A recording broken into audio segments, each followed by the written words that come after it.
Alright, well, as you guys watched the last video there, we stopped on forehead. Alright, so thought I'd chase this one up a bit more. So yeah, I typed forehead in and got some cool ones rock up.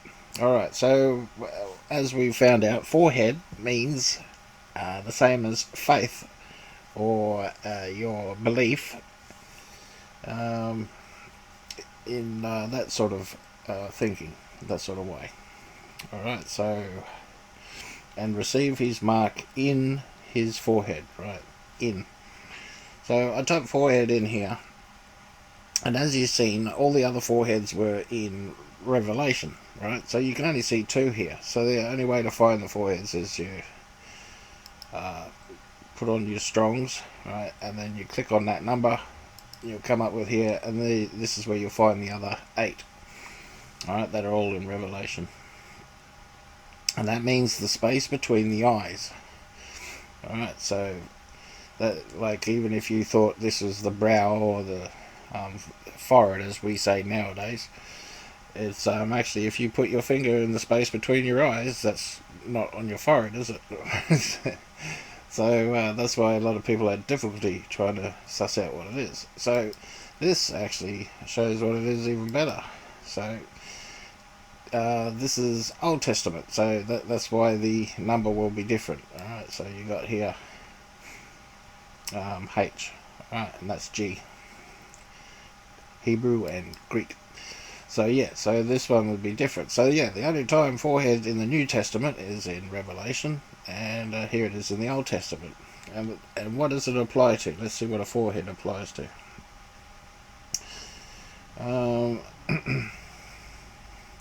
Well, this one, yeah, it sort of says it, as an adamant harder than flint I have made thy forehead.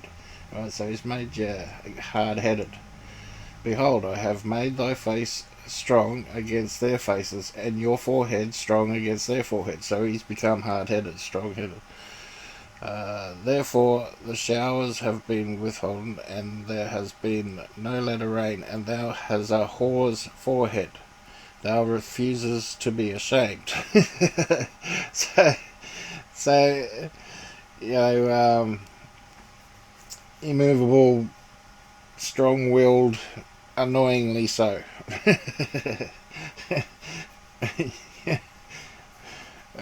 So yeah, so now I'm starting to understand all this stuff. It's just opened up so much. So even rose up his forehead before the priests. Alright, so when it's saying forehead in the Bible, it's talking about your mentality.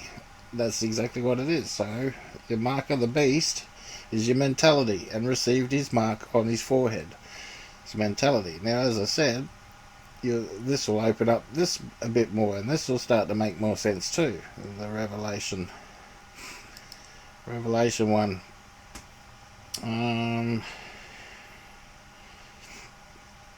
Which was this? And the same shall drink the wrath of God.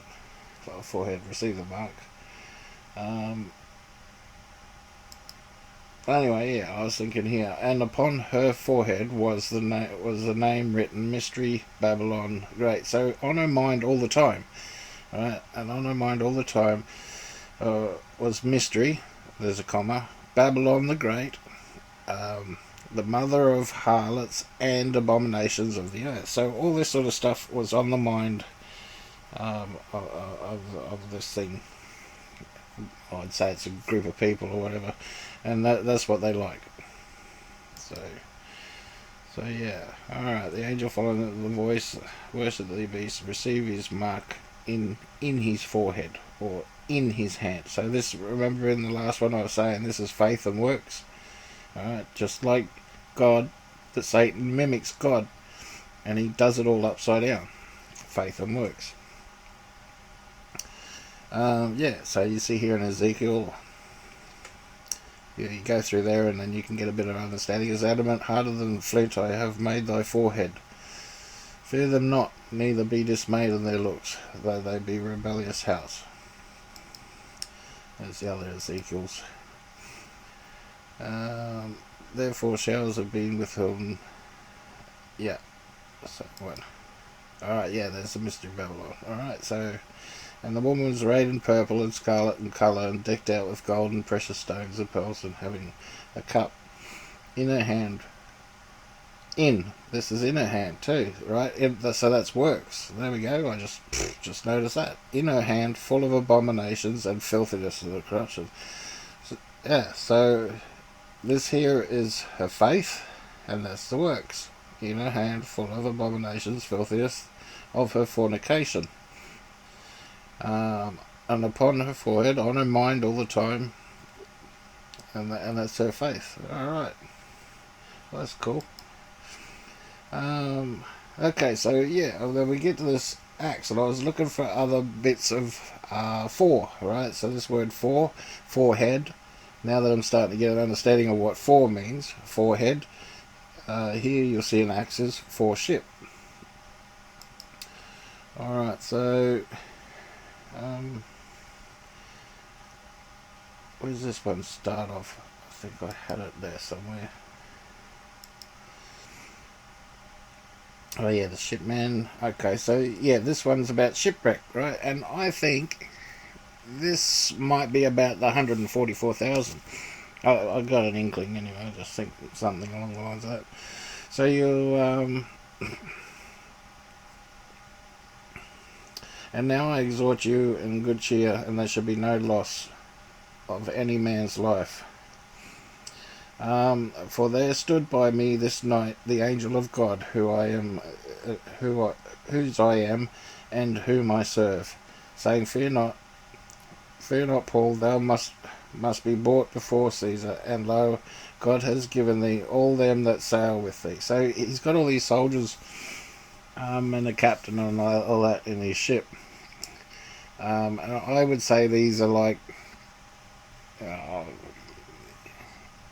when it comes to the sealed 144, this would be like Christians going with other Christians that think they're Christians, but they're not really. But we'll see.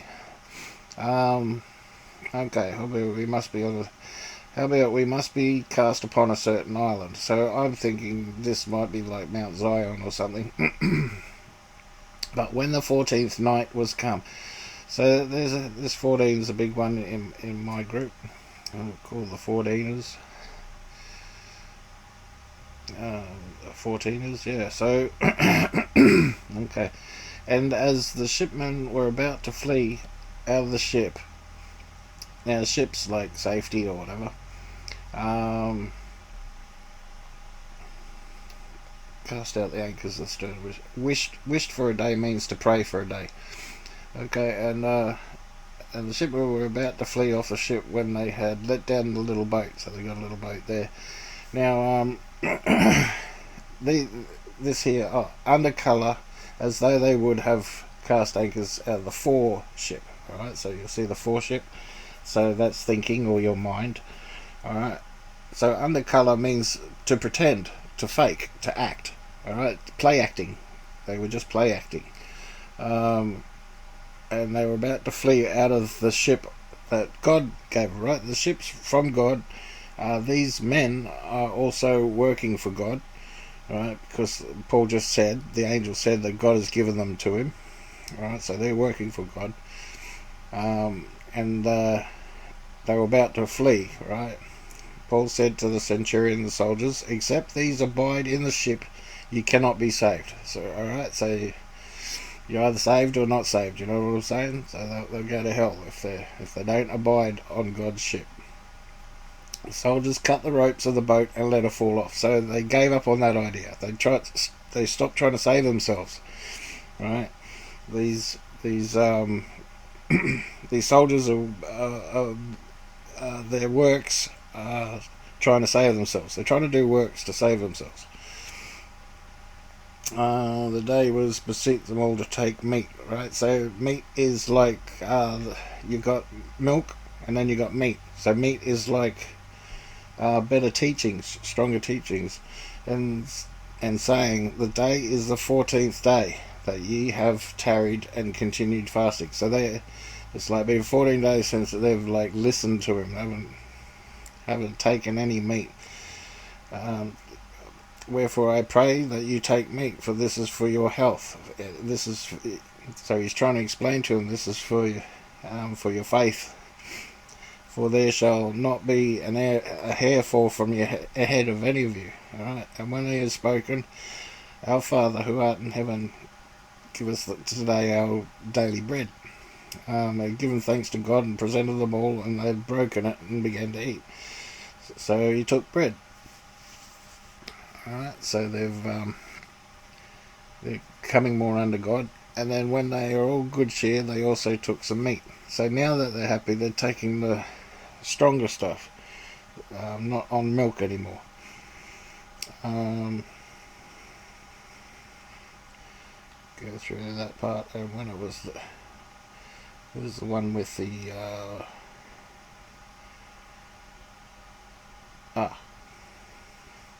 and when it was day, they knew not the land, but they discovered a certain creek with a shore, into which they were minded. Alright, so they wanted to head there, and if it were possible to thrust the ship. Alright, and when they had taken the anchors, they committed themselves unto the sea, and loosed the rudder bands, and hoisted up the mainsail in the wind. So when you talk about sea in the Bible, it's usually about people, and falling into a place where the two seas met, and they ran the ship aground, and the fore part, right, like forehead, stuck fast and remained unmovable. Alright, so can't change its mind. And this, I think, is like the 144 being sealed. But the hinder part was broken off with the violence of the waves. So they're now in that island they wanted to be on, which I think is Mount Zion. Their minds have been sealed, they're stuck, they cannot be changed or persuaded from their path. What we got there? I heard the number of them which were sealed, and they were sealed, and 144,000. Alright, now I also think, where was I?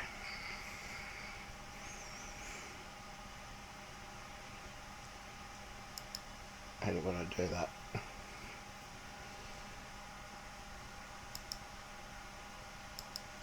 That's where I was. Yeah, so I also think these two seas, that where the seas met, I think that's House Israel and House Judah. Alright, and the soldiers' counsel was to kill the prisoners, lest any of them should swim out and escape. But the centurion, willing to save Paul, kept them to their purpose. So they've converted all this lot here. Probably crazy Catholics or something. and they've all gone and done their thing. So that's really cool. I've sort of seen that there. So now we got sealed. Revelation. Alright, so all the sealed. And I heard the number of them which were sealed, and they were sealed 144,000. Okay, so seal. To set a seal upon, to mark. Mark with a seal. Security from Satan. Alright.